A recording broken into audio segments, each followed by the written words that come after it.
James J. Marlowe, thanks very much for standing by with patience. Coming straight to you to talk about what a Trump presidency will mean for West Asia. Is it positive news for the region? Do you see things dramatically changing, if at all? Well, I do think there is a breath of fresh air across the world. And I should say that I should hold my hand up and say that I got it wrong. I've been saying for the last 48 hours that I did not think there would be a decisive decision made through the night. And I was quite amazed. In fact, I'm amazed I still look fairly okay at these hours later on in the day. And of course, as you know, I'm in London. I actually thought that the 7 states would actually take a couple of days or even a couple of weeks to decide what the overall result would be because of legal challenges, because of recounts, and because either side would not concede. But it was very early on that Kamala Harris and the Democratic team realized that they were not getting the support that they expected to get. It wasn't just that the polls were wrong, which some networks are actually saying. I think a lot of people made their decision when they went into the actual voting booth. They still didn't know who that they were going to vote for.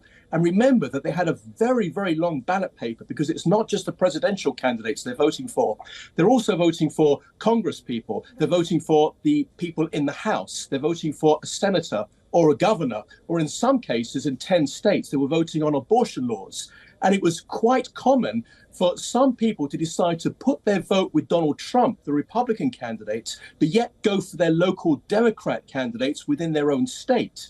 And this confused the Democrats. And the worst thing that Kamala Harris did was her fans, her grassroots, her party helpers, her supporters who'd done so much work over many, many weeks, knocking on people's doors and giving up so many hours of their own time for free. They were standing there. They expected her at least to come out and thank them for all the work that they did. And she didn't come out. They just decided, we're going to close it down right now. They turned off the lights in Washington, D.C. at their so-called victory headquarters, and the people left with their heads down. And I think that was very disrespectful on the part of Kamala Harris.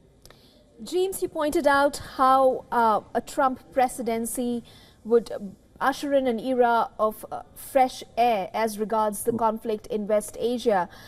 However, allow me to juxtapose that with the fresh spate of strikes that Ra'anana has witnessed from the Hezbollah rockets just a short while back. So where exactly are we going to really see this conflict? How do we see it shaping up when we're speaking about the ground reality? So you're referring to Ra'anana, which is just north of Tel Aviv in, of course, Israel. And it was about 3 hours, maybe 2.5 hours, that Hezbollah once again opened up a barrage of rockets.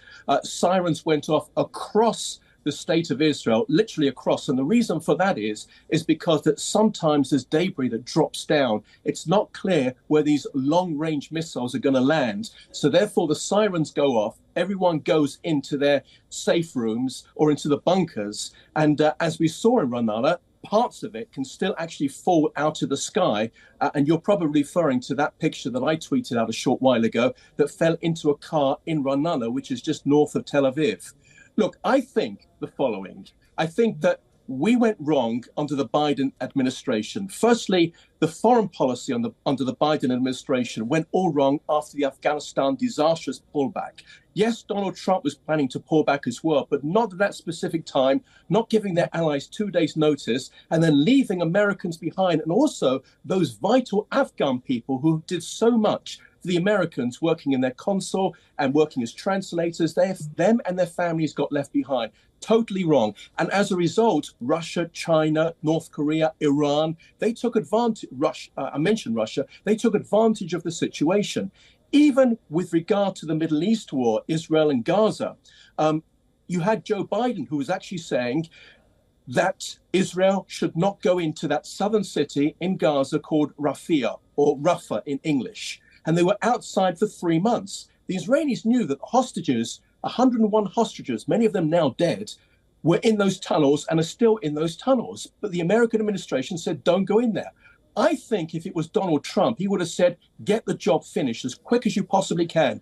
I don't like war, he would say, and he's saying that many, many times. Get it done, finish them off, and let's get back to peace. And that's exactly what I think he's going to be saying in Lebanon as well, with the bombing taking place in Lebanon. He's going to be saying, get the job done. In the last 6 months, the Israelis have taken out more of America's most wanted in the last 6 months than America have done in the last 20 years. And the Americans behind the scenes are actually saying, thank you very much. But under the administration of Joe Biden, they couldn't say it out loud because they feel that it wasn't the right thing to do. I think it's time to take the gloves off and say what it is that you want to say and get these wars done with and finished with and get back to a peace process. I was just coming to that, you know, when we draw a contrast between a Biden White House and a Trump White House, you know, the question on everybody's mind, specifically talking about the wars, is that what does Trump have that Biden didn't? What, according to you, is that key differentiator that will actually possibly put an end to the conflicts?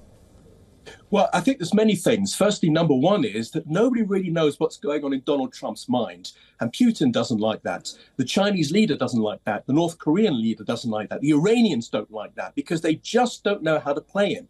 With regard to Putin, he knew that Joe Biden wasn't going to do anything when he invaded Ukraine. And I was talking about that on a British network for about 6 months before it happened. And I predicted it was going to take place simply because of the Afghan pullout. And America was seen as weak. I think now that Donald Trump is back into the White House, America, hopefully, and we don't know, I admit we don't know, but hopefully will seem much stronger. Now the Saudis will actually feel a little bit more comfortable because they were feeling a little bit isolated and started to make relations again with Iran, their enemy. And so did the UAE and Bahrain, because they just didn't know where America was going to stand. And I think things are much clearer right now. Of course, Trump is going to focus on America first. He won the election because he made it very clear, immigration and getting inflation down. There's a lot of Americans, Democrats, who say that they can't afford their bills, their grocery bills, the petrol, the gasoline going into their cars, and they've taken a chance on Donald Trump. He will sort out America first, and then afterwards, he believes that there's a good chance to get a deal between between Saudi Arabia and Israel to bring them into the Abraham Accords. And if that happens, that's fantastic. But you can only do that once you get rid of those who totally oppose the state of Israel, like Hamas and Hezbollah and Islamic Jihad and many of the other Shiite groups in Iraq and Syria. James, let me just draw your attention back to the domestic issues that have been addressed in this presidential election, especially as regards the state of Wisconsin, which has pretty much been the deciding state for Donald Trump's win. The state typically has had immigrants, the working class, that has probably moved to the state. The state turned red after NAFTA by Bill Clinton. How do you think Trump and his policies, the fact that he's appealed to the working class this time around, how do you think he will shape his policies around the working class so as to enable more jobs for that sector of the demography? Well, I'm not a spokesperson on behalf of Donald Trump and on behalf of the Republican Party, but I would say the following, and that is that when he came into power in 2016, he promised that there would be jobs for those within the Black community, whatever that means, those within the Puerto Rican community, fixing those factories, getting the factories back to work. And the reason why that they stopped working is simply because there was a lot of cheaper goods coming in from overseas, namely China. And he sorted that out with tariffs on China. He says he's going to do something very similar. Of course, if it's not worth the American businessman to open up his factory and produce something because people can buy in the American shops much cheaper from a product from China, then the factory is going to close down. If Donald Trump sees that as a business person and stops these imports, these cheap imports coming in from abroad, and then focuses on American products, then you're going to create more jobs, which is what he did in 2016. And of course, he says he's going to do this time. We'll have to wait and see whether that's possible. But those are the jobs for all sorts of working class people, whether they be black, white, yellow, Puerto Rican, or whatever it is. Those where that's unemployment can go down. In terms of actually keeping the petrol prices down and gasoline prices down, well, he said he's going to focus on the oil wells inside of America and not bring it in via abroad.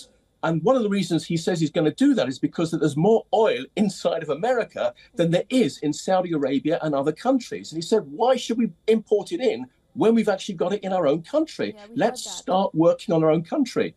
And some people have raised a question about this, saying it's not right for the environment. He's going to put the environment aside to focus on American jobs and focus on the economy, which is what he got voted in for. All right. Right. James J. Marlowe, thanks very much for being here on the broadcast and sharing those perspectives. Thank you.